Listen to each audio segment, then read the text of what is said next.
Okay, let's make a start. I hope you can hear me. Hello, everyone. Welcome to our first Ucat session on Ucat. Let me introduce myself.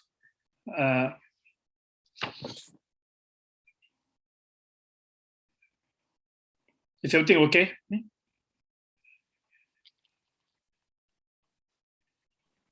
Yeah, it's all fine. Okay, just give me a minute.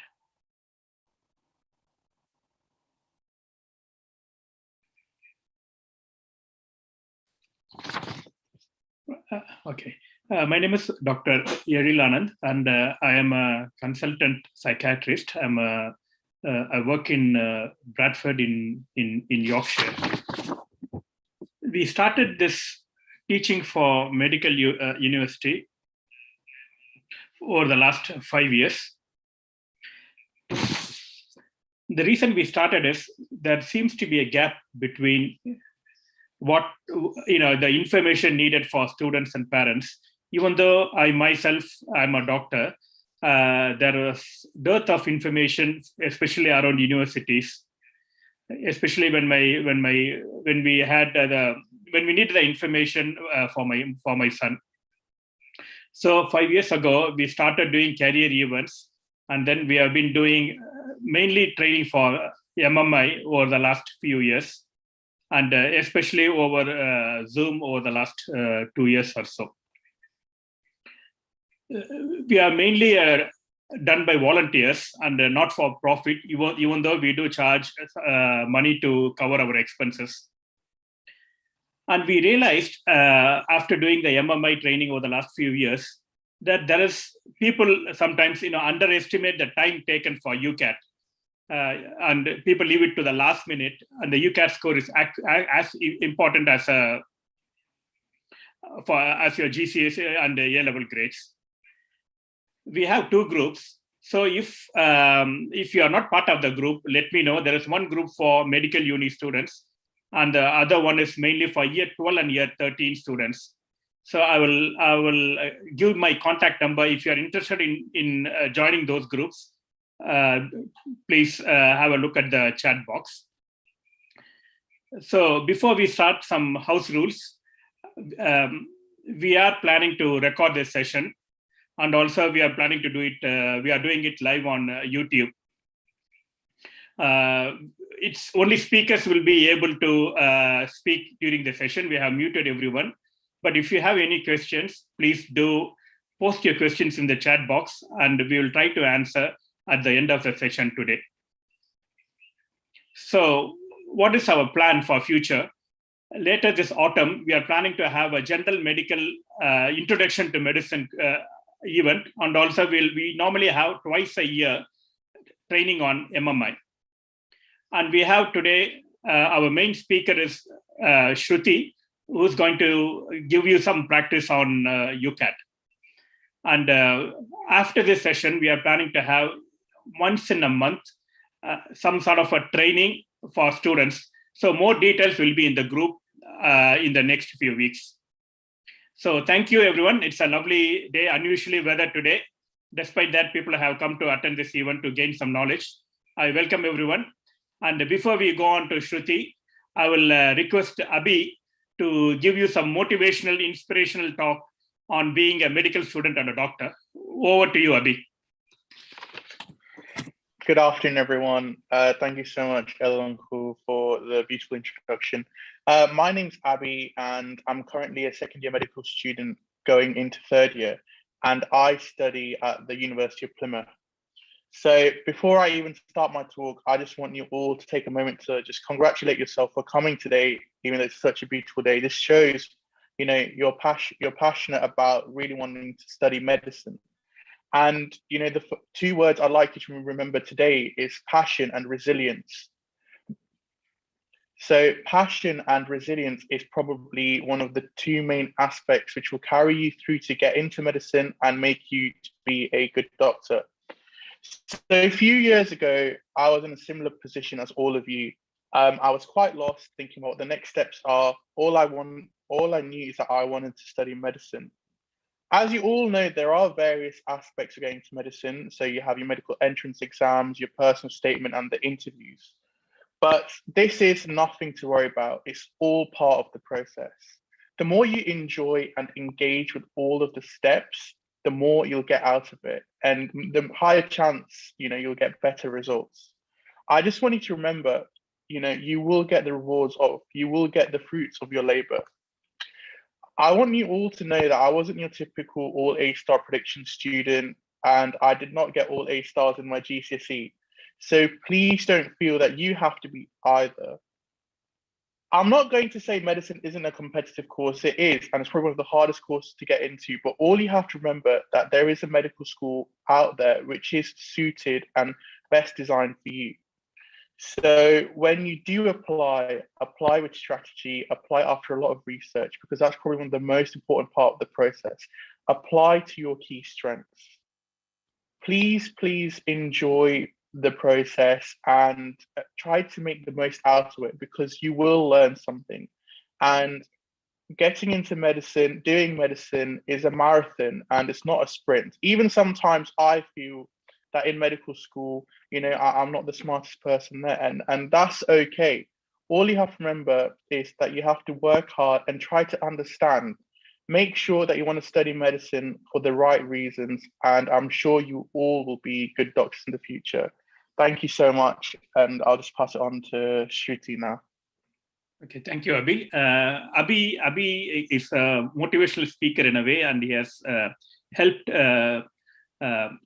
numerous medical students over the last few years, numerous A-level students to get into medicine. He also does one-to-one coaching. So if you are interested, you can contact him, and he'll be doing more sessions after summer. So I welcome Shruti. Shruti, do you wanted to introduce yourself and before you start your presentation? And it's going to be an interactive one. So please, Shruti will be posting you a few questions. Please do answer in the chat box. Thank you. Before I start, can you see that slides? Yes. Okay, perfect. So I'm just going to be going through a little bit of introduction to the Ucat and all the different sections. So a little bit about me. I'm a fourth year medical student at Bristol. I've just finished my intercalation at Imperial in London, and I did it in endocrinology. I'm quite passionate about teaching, which is why I do these sorts of events. And I'm currently interested in endocrinology and surgery during medicine. So what we're going to cover today, I'll start off by going through the just a general introduction to what the Ucat is, and then any admin that you may need to know, and then going through each of the different Ucat sections and doing a few questions with you, which will be interactive. And then at the end, I'll give some top tips for how to get the best Ucat score. And then finally, I think we're doing a Q&A session as well with everyone. So as they said before, just make sure you're muted during the session to avoid disruptions. I try to make my sessions as interactive as possible. So if you can type your answers into the chat box whenever a question screen comes up, and also feel free to ask questions at the end. So just to check that the chat box is working and also to see what people are feeling like. So on a scale of 1 to 4, how confident do you feel about revising for the Ucat? So 1, not confident at all, 2, somewhat confident, 3, confident but want to find out more, or 4, fully confident. If you could just put one of the 4 numbers.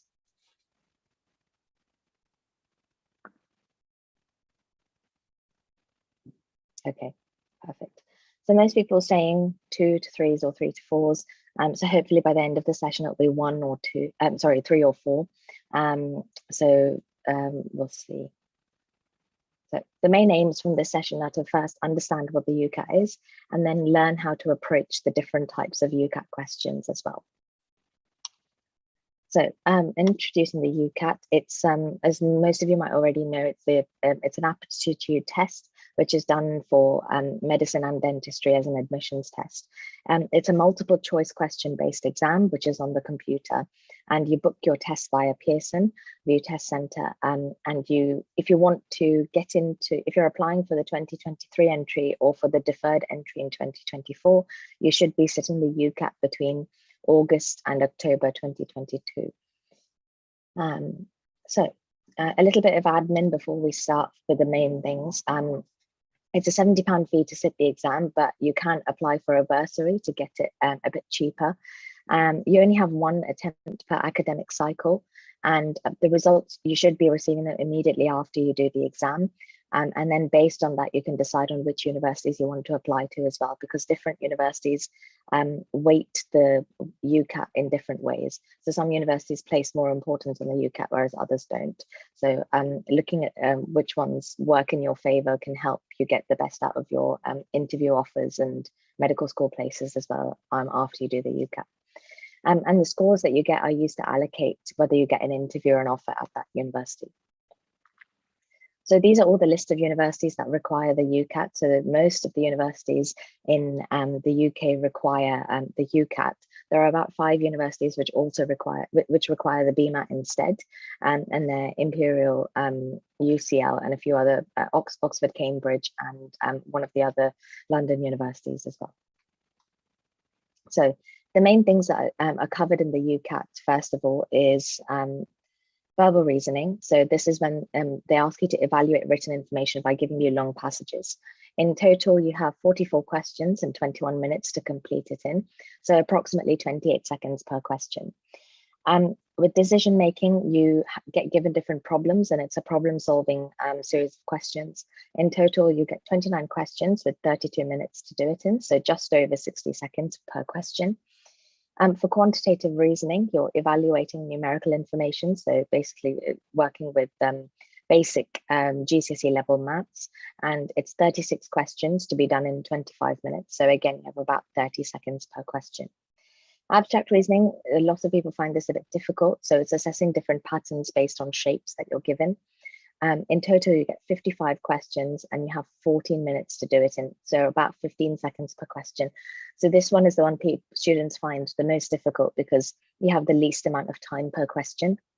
But the more practice you do, the easier it is at recognizing different patterns. And I'll go through some questions in a minute. Finally, you have the situational judgment. So there you get given different real world scenarios, and these might be medical or non-medical scenarios. And you have to assess and what you would do basically in each of these. And you get 69 questions to do in 27 minutes. So approximately 23 seconds per question. So that's just a summary of what's covered within the Ucat. So how does scoring work? So the cognitive subtests, so verbal reasoning, decision making, quantitative reasoning, and abstract reasoning, all of those are scored each between 300 and 900. And these marks are then combined for an overall score between 1200 and 3600. So universities might either look at the individual score or they might look at the overall score. That's entirely dependent on which university you apply to. The non-cognitive subset, so the situational judgment test, is expressed in bands. So band 1 is the highest you can get and band 4 is the lowest you can get. Last year, the average scores for each of these were as follows. So the highest scoring was quantitative reasoning, and people found verbal reasoning the most difficult. But I'll teach you some techniques to sort of help you score higher in those sections. And normally, most people tend to score a band 2 in the situational judgment test, which is considered quite good. In general, an average of 620 per section is considered quite good, and anything above that is obviously good as well. So just a little timeline about things. So some of these dates have already passed, and you might already know if you guys are doing the Ucat this year. So account registration opened on the 24th of May. On the 20th of June, booking opened as well. So some of you might have already booked your Ucat tests. On the 11th of July, that's when the first Ucat test starts. And then on the 20th of September, you can apply for access arrangements. So if you need extra time, you can apply for Ucat Sen. So you get extra time for each of the sections. And then 22nd of September is the last day at which you can book a Ucat test. And 29th of September is the final test day. You can also apply for a bursary, as I mentioned before, by 30th of September if you want a discounted price for the test. And then 15th of October is the deadline for UCAS. And then results in early November, your Ucat results are sent directly to the universities. So moving on to the different sections of the Ucat. So the first section that you get is the verbal reasoning one, as most of you already know. As I said before, you get 44 questions to do in 21 minutes, and you get a total of 11 passages, and you need to answer various questions based on these passages that you get. There's two types of questions you can get. You can get questions which give you a statement, and they ask you to decide whether that statement is true, false, or whether you can't tell from the passage. The other type is single best answer. So you'll be given a series of 5 statements, and you have to decide which one's false or which one's true, for example. So just to practice one of them, this is a true, false, can't tell question type. So the question is asking you, the statement says, the spread of a cancer marks a critical juncture in the possibility of its successful treatment. So for the statement, is the statement true, false, or can't tell? So I'll give 30 seconds, I'll time it on my phone, and if people could type it in the chat box what they think the answer is.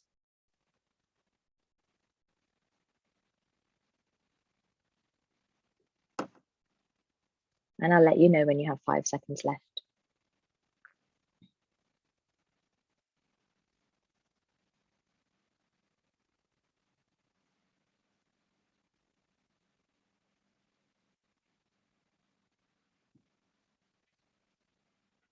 Okay, 5 seconds left now. Okay, and that's time. So has anyone thought of any answers in the chat? I'll just wait a few more seconds for people to type, whether you think it's A, B, or C. Okay, someone has said A.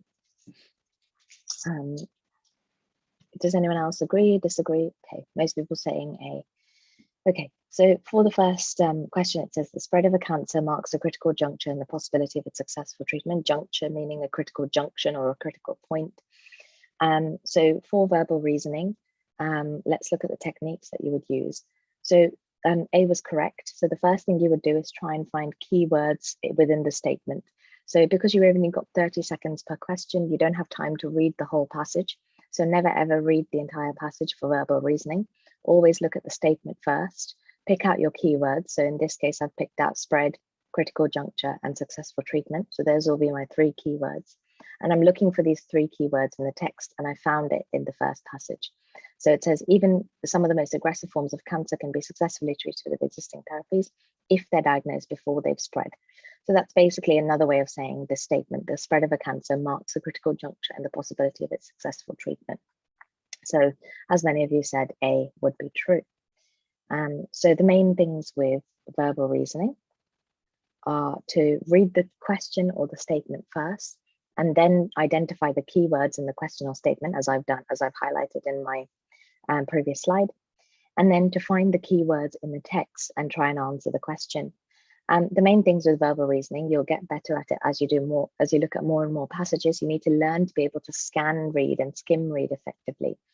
If you're really struggling to find the answer based from the text, try and flag the question. Always put an answer down, put an educated guess, flag the question, move on, and come back later to answer it if you have time. Okay, moving on to the next section. So the second section you get is decision making. And as said before, you get 29 questions to do in 30 minutes, so just over 60 seconds per question. These questions, there's lots of different question types that you can get, which is what makes decision making a bit complicated. They can be presented as graphs, as syllogisms, or as puzzles, and I'll talk about what syllogisms are in a minute. So the different types of questions you can get are syllogisms, logic puzzles, which again I'll go through, recognizing assumptions, probability questions, and doing Venn diagrams as well. So they'll give you lots of information and you have to draw your own Venn diagrams and then decide basically and work out fractions or percentages based on the statements they've given you. So with this syllogism, this is one of the questions you could get for decision making. So the question says, all of my jumpers are blue, some of your jumpers are red, but none are yellow. This jumper is either yours or mine. And the question is asking you to answer yes if the conclusion follows and no if it doesn't. So I'll give you guys a minute to just think about what your answers would be for A, B, C, D, and E, starting from now.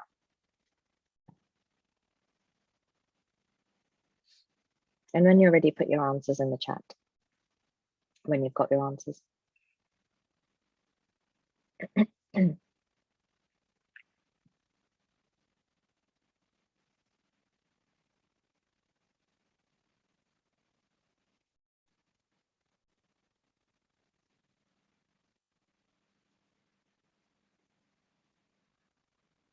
Okay, everyone, 30 seconds left. So get your last answers written down.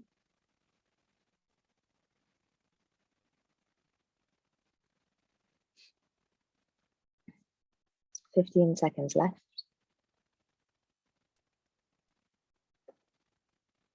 Okay, I'm seeing a lot of the same answers, which is good.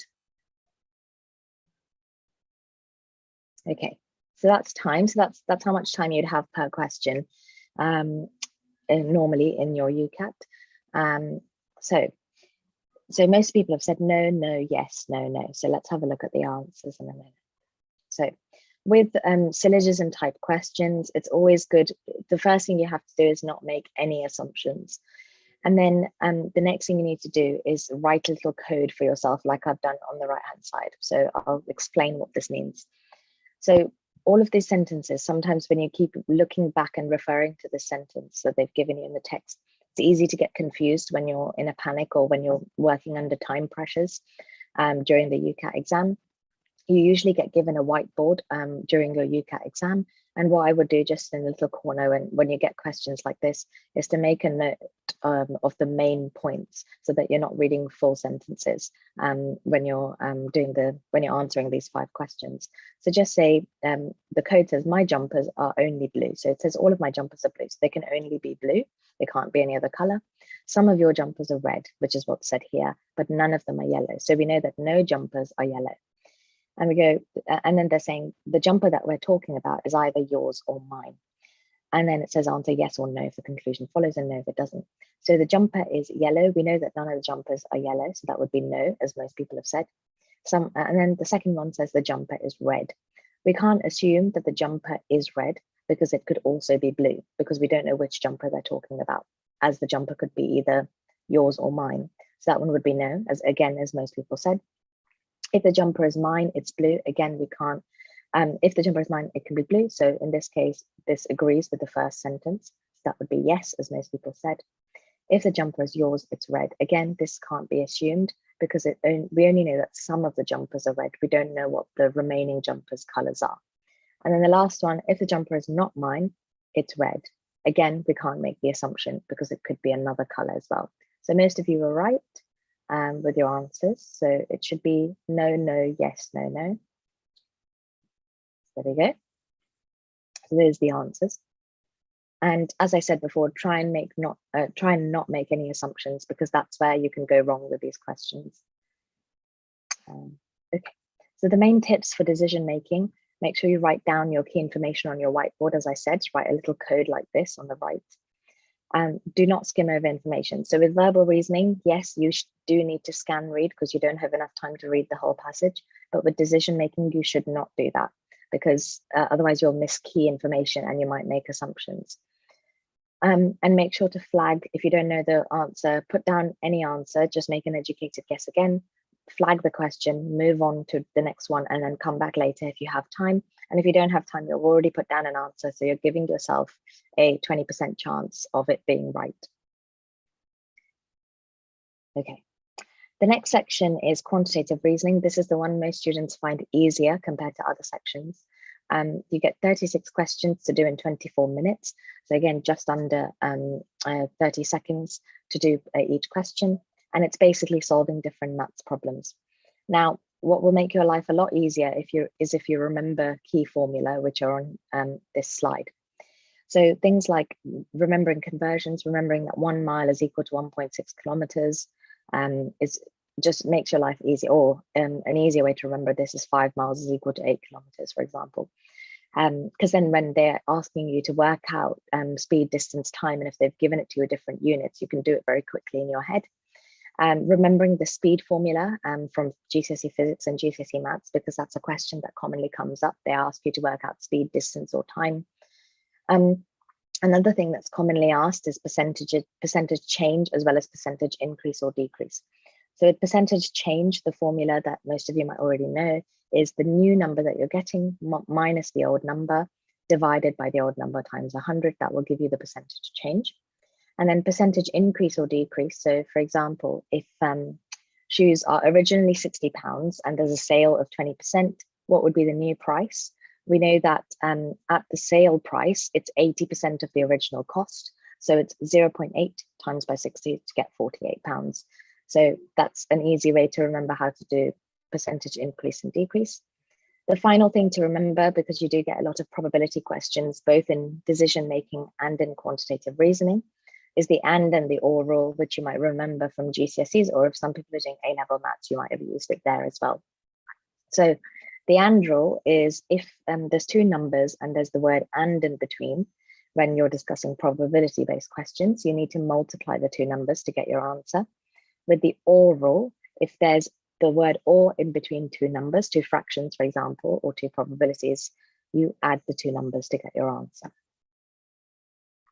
So hopefully that all made sense. The main tips for quantitative reasoning is to practice your mental maths. And the way you can get faster at answering the questions is by doing simple multiplication, or if you get given a number like 583, and you don't need an exact answer, the question's not asking you for an exact answer, remembering to round up to 600 to get an approximate answer, it will save you a lot of time working with those kind of whole numbers, rounding to the next 10 or the next 100, basically. It's also important to use the Pearson calculator. So you do get given an online calculator on the bottom right, on the top right of your Ucat screen. So use that calculator for really complicated calculations, but don't rely on that calculator. Try and work things out in your head or on the whiteboard that you've been given. And try and avoid, with quantitative reasoning, what a lot of people tend to do is if they're not able to solve the answer for what the one question and then they move on to the next one, they keep thinking about the question before, which means that they're wasting time and they're not concentrating fully on the question that they're looking at, which is in front of their screen. So try and avoid thinking about questions that you've previously flagged and just move on to the next one to try and increase your chances of getting the remaining answers correct. Okay. Next one, abstract reasoning. Again, this is one that some people struggle with because you get very little time to do those 55 questions in. But the main thing it's asking of you is to identify patterns within different sets of shapes and then predict what the next sequence would be. Just to go over the different types of patterns, some of you have already started UCAT revision, might know these patterns, but this is the way I remember it, SSSPN. So you can, the pattern could be a shape.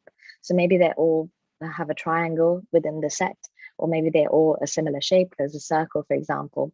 Or maybe they're all curved shapes in set A and something else in set B. Size is another one. So relative to other shapes, is there a pattern associated with size? Is it shading? Are all the shapes in one set shaded a certain way, and then in set B shaded a different way? Is that the pattern? Position, so is one of the shapes in the corner of the box rather than in the middle? Is that the pattern? And then the last one is number. So number is the most complicated because there's lots of different types of patterns you can get within number. So it could be the fact that in set A you've got even number of sides, whereas in set B you've got an odd number of sides. You can also have a certain number of corners or a certain number of points, which could be the pattern, or a certain number of areas, or the number of the number of different types of angles. So you could have a certain number of acute angles, obtuse angles, or right angles. So these are the different patterns that are commonly come up in abstract reasoning. So let's do a question.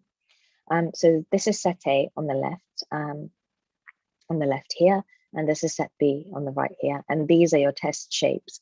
And it says for each of these, does the shape fit into set A, set B, or neither?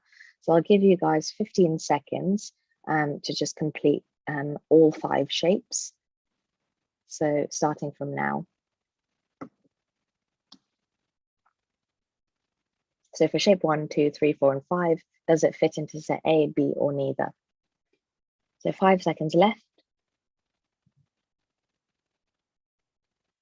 And that's time. So in the chat, could everyone put what they think the answers might be and what they think the pattern might be? Okay, most people saying neither, B, B, A, neither. Okay, so we've got a few different answers. I'll go through the answers in a minute. So with this, the pattern that they're talking about here is, if I get the laser pointer out again, with set A, you've got curved shape. So curved shape there, there, there, there, there, and there. Whereas in set B, you've got straight edges rather than curved shapes. So set A, so the pattern overall is shape, which should be there. And then in set A, the common pattern is that all the objects are curved. And in set B, the common pattern is that all the objects have straight edges. So shape 1, because it has both straight and curved edges, it could fit into set A, but it could also fit into set B. So the only answer that you can put, which makes sense, is neither, as most of you have said. Shape 2 has only straight edges, so that would be set B. Shape 3, again, only has straight edges, so again, that would be set B. Shape 4 had only curved edges, so that would be A. And then shape 5 has both, so it has straight as well as curved edges. So that would again be neither. So that's basically how you answer abstract reasoning questions. The main tips for abstract reasoning: identify that pattern that I taught you guys. So shape, size, shading, position, and number pattern. Try and find it in set A first, and then check if there's a similar pattern in set B. And if you're really struggling within the 15 seconds that you've given yourself, try and put down any answer, flag the question or the set of questions, move on and come back later. And then lastly, you've got the situational judgment section. So this section, you've got 69 questions to complete in 26 minutes. And this is to assess various real life situations. So they'll give you questions about medical scenarios where you're the medical student or where you're a doctor, for example, and they'll give you different statements and they'll say, do you think this is an appropriate thing to do or not, basically. So the question types could be assessing appropriateness or importance. How important is it for you to do a certain type of sort of action? That's what they judge there. So an example of an appropriateness question. So they'll give you, like on the left here, they give you a scenario of this final year medical student, for example, and then they say, for each of the following, decide how important each of the factors are to consider for Anna when determining her response to the situation. Is it very important, important, of minor importance, or not important at all? So the appropriateness question. So Joe, a final year medical student, comes to the ward extremely hungover and complains to Anna that he hasn't slept all night and still feels drunk. Joe mentions that this is the third time this month that this has happened and that he really should stop. He also recounts to Anna that he's found it difficult to carry out examinations when he's previously been in the States. So I'm going to give you guys about 40 seconds to think about whether you think this is very appropriate, very important, important, of minor importance, or not important at all. Starting from now.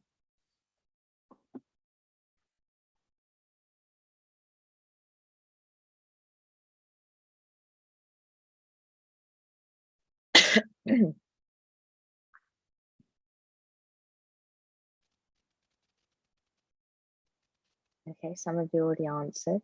Most people saying very important, okay. And one person saying important. 10 seconds left.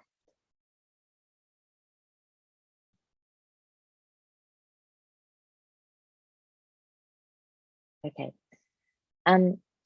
So let's have a look at the answer. So most people said very important. The answer is very important. So it's asking you, the medical school issued strict rules at the start of the year prohibiting students from being under the influence of alcohol and illegal drugs whilst on duty. How important is this factor for Anna to consider when determining her response to the situation? Yes, I would agree, it's very important, because this is a professionalism issue. So it's something that needs to be much higher. I know someone said important. It is, some students do struggle to put the answer between very important and important, or between of minor importance and not important at all. Just as a note, about 70% of questions in the situational judgment, the answers will be one of the extremes. It will either be very important or not important at all. It's only ever these two, important or of minor importance, when you're not really sure. And most of the time, if you're trying to guess between very important and important, it's likely to be very important, especially if it's a professionalism issue. It would definitely be very important as opposed to just important. And that depends on how timely it is as well. And because it is extremely hungover, and that means that if he's in hospital and he's slept all night and still feels drunk, he could make decisions which could impact patient care negatively, or do something in hospital, or may not be able to concentrate on his study. So all of that goes against professionalism, and it puts patient safety at risk. So that is a very, very important issue that needs to be considered. So that's why that would be the answer. Tips for situational judgment to get better at it, to get a band 1 or a band 2. It's important to read the GMC Good Medical Practice Guidelines. So if you just type it on Google, GMC Good Medical Practice Guidelines, it comes up with a very short document about all the rules, or in a bullet point format, basically, to say, to talk about professionalism and how doctors should behave and the qualities of a good doctor.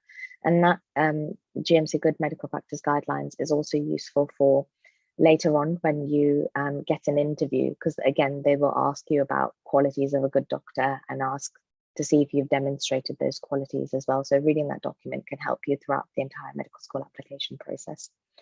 As I said before, 70% of your answers will be the extreme option, so very important or not important at all, or for appropriateness questions, it would be very appropriate or very inappropriate. So it's usually one of the extreme answers, and it's only the middle ones if it's not sort of a timely thing. In terms of questions, again, if you're not sure about which one to put down, just put the answer you feel is most right, go with your gut instinct, flag the question, move on, and try and come back to it later if you have time.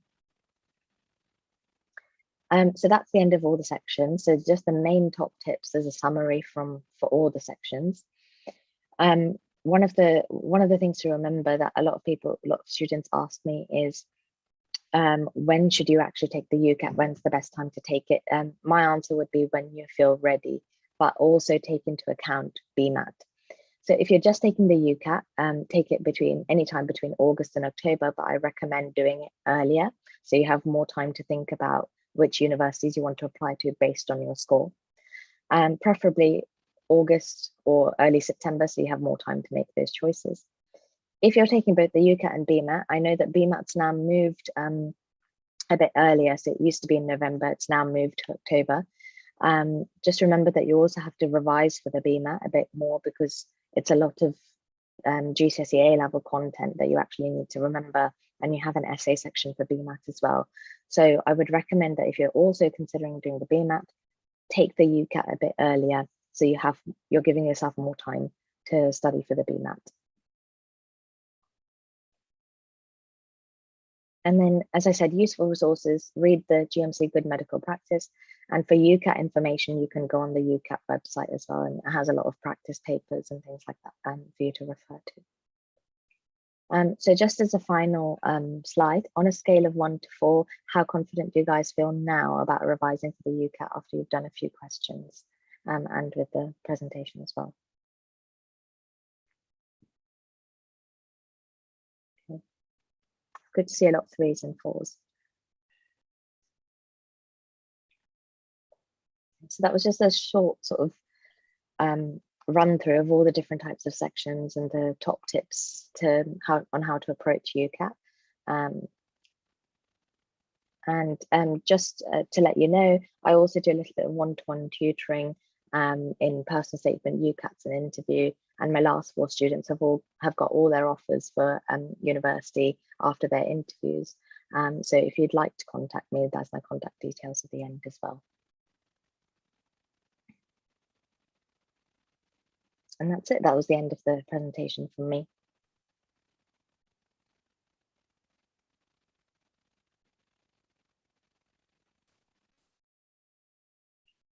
Yeah, thank you very much, Shruti. That was a precise and a comprehensive overview of the UCAT examination.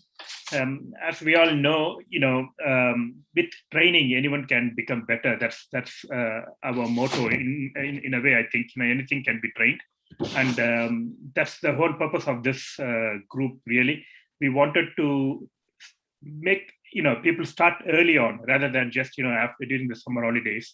And we will be offering monthly sessions with a trainer where you go through and practice. Even though all the materials are available online, someone giving you the finer tips, like Shruti said, managing the time, you got to do that within that time frame. For example, within 30-40 seconds, you can't really go through all the information. You need to skim and then find out for the answers.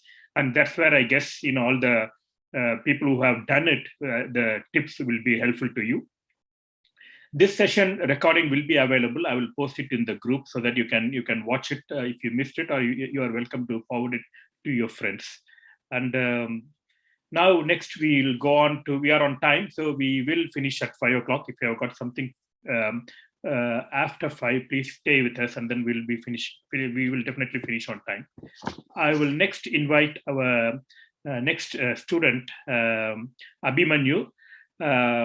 Abhimanyu is the reason why he has come over to share his ideas is because he's got a very high UCAT score of 780.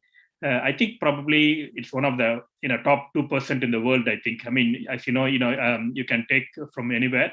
And Abhi is an international student studying at University of Nottingham, but he did his exams from Dubai. So over to you, Abhi, and please, you got 5 to 10 minutes to share tips on, how you prepared and what advice do you give to year 12 and year 13 students to help preparation. Meanwhile, I will request people who are in the meeting to post your queries on the chat box, so that at the end we'll have Abhishek, Abhimanyu, and Shruti to answer any of your questions. So if you can start inputting your questions on the chat box, please. And over to you, Abhi. Hey everyone, my name's Abhi. Like Dr. Anand said, I'm an international student. I'm a 3rd-year medical student at the University of Nottingham. I was supposed to give you guys some tips, and the presentation given before this was amazing. So it's really covered most of what I was going to say anyway. but I'll give you guys the minor things that helped me. I'm going to give you tip by tip. They might not be most relevant to each other, but just tell me if everything makes sense in the end. So I'll start with VR. The VR section is obviously a very hard section to go through because there's so much to read. The passages are very long and the questions are sometimes quite difficult. So it's quite important to find the way that works for you, how to solve it. So for example, for me, I used to read the questions beforehand, and afterwards I would go in and and then read the passage. So that way, when I already knew the questions I was looking for beforehand, if that makes sense. But some people prefer to read the entire paragraph and then look at the questions. So, I would say definitely do both the methods and find out which one works for you.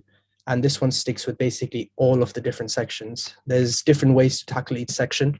And the smartest way to go about it is doing all the different methods and seeing which one suits you best. Like I said, personally, what worked for me was reading the questions and then looking back to the passage afterwards. Moving on to QR, I think it was mentioned that you do get a calculator, which is an on-screen calculator. Shruti did mention that you should try to do some of the easier questions in your head.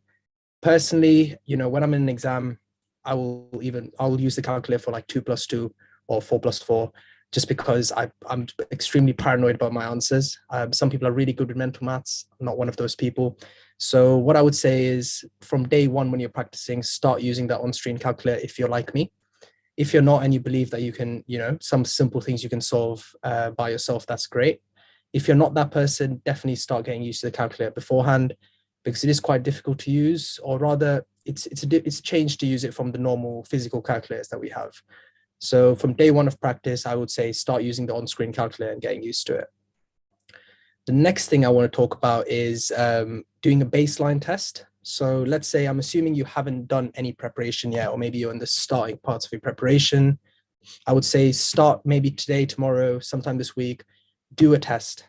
The test is really going to knock down your confidence. At least it did for me. My first test was horrible, and it really did knock down my confidence. But it helps because you understand what the paper's like, you understand the time constraints. And then when you're moving forward and every test you do after that, you can see which parts you're improving in. But if you haven't got a baseline to begin with, it's quite hard to see where you stand, if that makes sense. So like I said, your first test, in all likelihood, unless you're really, really good at this kind of thing, is going to be quite poor. And that's completely fine. Mine was horrendous. But with practice, and you guys are starting quite early, which is good. With practice, you guys will do quite well. So I would definitely suggest doing that baseline test. I think someone's asked a question about resources to use. The resource I used was Medify. It's something I suggest everyone doing the Ucat to use because it gives you, it gives you a huge question bank, and it also shows you which sections you're not that good at. So for example, if you're doing VR, it'll show you which kind of questions you're not the best at. Maybe you're great at another section. So you can focus on which sections you're not good at. So it really does help, because for the Ucat, you can't just focus on one section and do really well, and then the next section bring down your average dramatically. You want to increase all of them proportionately. So I would say definitely use Medify as much as you can. And like I said, they have a lot of questions. They also have timed and non-timed questions. So maybe initially I would start with the non-timed questions. That's because you understand what the questions are like, you'll get a little grasp of it. But as soon as you possibly can, definitely step onto those timed assessed questions, because as it was mentioned before, the Ucat isn't a hard paper per se. It's just that it's really, really time constrained. So you really want to get used to having to answer questions like on the spot. So that's what I would definitely, whenever you're doing a paper, whenever you're doing anything Ucat related, definitely make sure you're timing yourself, because that's very, very important. Another thing I wanted to talk about is neglecting the SJT. It's something that a lot of people do, because some of the questions might seem quite obvious initially. But then as you do more of it, you'll realize, I thought I was great at the SJT in my first one. I kind of neglected it for the first few weeks. And then I did a test and I was band 3. So then I realized I really had to step it up. And eventually I did get to the point where I was quite good at it, but make sure you're not neglecting it, because some unis will cut you off if you've got less than a band 3 or below. So you want to make sure that your SJT is also quite strong, even though it may not contribute to your score. Make sure you do well in the SJT as well. And one of the last things I want to say is, my assumption would be that a lot of your preparation will be at home when you're doing these questions. But when you're doing an exam, I would say go to a library because it gives you an unfamiliar environment. It's a bit quiet and it will mimic what your actual exam is going to be like. A lot of people have kind of exam anxiety, right? So a couple of my friends were doing really well at home, and then when they went for the exam, they didn't do as well. It's because it's changed in environment. You're not in your comfortable situation. You don't have all your comforts. You're not in your home. So definitely go out there and practice in a place which that's quite similar to the actual exam situation. And what I would say is, those are all my tips. Or what I would want to end it with is that it is a hard exam because of the time constraint, but all of you will do. I'm sure all of you can do really, really well as long as you start practicing as soon as you can. Practice smartly, use all the resources you can. I think Dr. Anand's done a lot by giving you the resources. So make sure you're using that. And yeah, thank you, everyone. And thank you, Abhi. Just a precise tip. Someone was asking you, what was your overall score? Do you want to mention your scores? Yeah, I'm not exactly sure. It would have been 3,120, I think. And it's not. I'm not trying to be humble, but I'm not a genius or anything. I'm not the smartest person in med school by any means. Very, very not by any means. It's just I practiced. I really wanted to get into med school, and I'm sure all of you do too. Just put that effort in, and you will do really, really well. It's not something that people are just naturally good at. It's something you do have to practice. Okay, thank you. So I do see a T-shirt in the back. I think it's I don't know whether you are a CSK fan, but anyway, let's move on to the questions now. Abhishek, you wanted to read out the questions so that the panel, both Abhis and Shruti will be able to answer according to the questions. Do you want to start Abhishek? Sure. There was one good question which said, if I do really well in all sections, but in one of the sections I don't do as well and my average drops, will the university see me differently? So I don't really. So I think for that one, I think some unis, depending on what unis they are, they do regard what you get in what section. But I think mostly they look at your overall Ucat score. So I'm not too sure in specific detail. I think it depends on the university. There's a website called Med Schools Council, MSc basically, and on there they have a PDF document which they release each year to say how much weighting they're going to put on each part of the application, and also they're going to look at how much, basically, I think it's what type of interview they're going to do each year. So it gives you all the information for how they're going to look at your application that year. So have a look at that website and it should tell you whether they look at the overall score or the individual score. So okay, thank you. We'll go to the next question, Abhishek. Yeah, sure. And another good question was is how do you really structure your revision, let's say over 6-7 weeks? Like what should the aim be, and how should we start practicing? If it's okay for me to answer this question, what I would say is start your first few days with non-timed questions on something like Medify. And like I said before, quickly move on to timed sections. So you might just be doing one section timed instead of the whole paper being timed. And then slowly you keep trying to increase it. I would say there's a lot of papers available on Medify, so space them out. So let's say you have 6 weeks and there's 6 papers. I know there's a lot more than 6 papers, but let's say there's 6 papers. Try to do, maybe don't do the one keep around 2 for close to exam time, but don't leave all of them too close to exams, or don't finish all the papers too early. So be strategic about how you're spacing your papers out, but definitely keep doing papers on a regular basis. Okay, thank you. Next question, Abhi. I think that was most of the questions answered. I think we was covered quite well. It's mostly about how to structure your revision and how do med schools look at your Ucat scores. Okay, and general question people have is, when do you actually start? Maybe I will ask you all each to tell us when do you actually start preparing for Ucat? Any advice?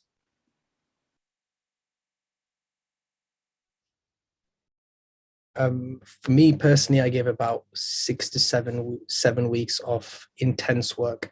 So I didn't really focus on much else in those few periods. So, 6, 7 weeks doesn't sound like a long time, but when it's all you're focusing on, you can drastically improve in that period. So I would say, don't stretch it out too long because you can get burnt out, but give yourself a period of time where you're focusing on it completely, because it's a very big part of your application, obviously. Yeah, I agree with you. I think I took 6 weeks as well. So I started revising mid-July and then had my exam at the end of August. So I would agree with the 6 weeks. And same as you, I think revising for too long can also be a bad thing. Because then if you're constantly doing those, and then you can actually end up getting a worse score. So make sure that you don't leave the test for too far away in September. Try and get it done within the 6 weeks, 7 weeks time. Okay. I also spent 6 weeks revising, but I didn't get the best score, and I think it's important that I shared the mistake I made. I think the mistake I made is I was very much after doing lots and lots of practice rather than focusing on what kind of mistakes I was making. So it's not actually the number of questions you do, it's what you learn from each question you get wrong. So you can still do 10,000 questions or the whole Ucat bank and still not get a very good score. You really need to understand the mistakes you're making, and this is something I've only just started to recently learn. So yes, you need to put effort, but you need to understand why you're getting stuff wrong. So it's about the quality you spend as well. Okay, so thank you very much. So before we finish, I will ask you one tip from each of you before we finish. One top tip from each of you for people to take from this session. Shruti?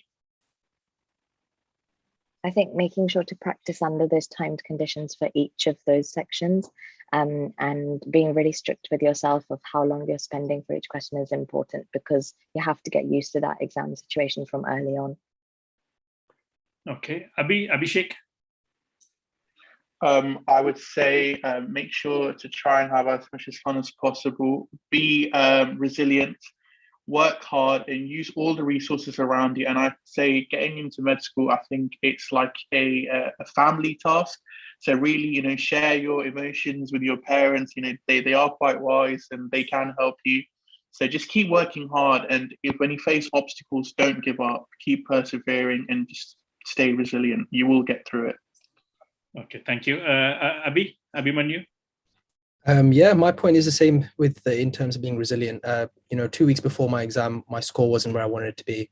I could have easily got quite demotivated and just said, I'm just gonna go and wing it. But you can be, sometimes your scores will demotivate you. You just have to stick with it, trust the process. You keep working, by exam day you will do well. Okay, so thank you very much. We started and finishing on time. Special thanks to all the three of you. You have spent your time, and especially on a lovely day today. I hope you all enjoy the rest of the day. Enjoy the sunshine, cricket, Wimbledon, or whatever you're doing. And then more updates we will post on our group. Okay. Thank you then. Bye bye. Thank you.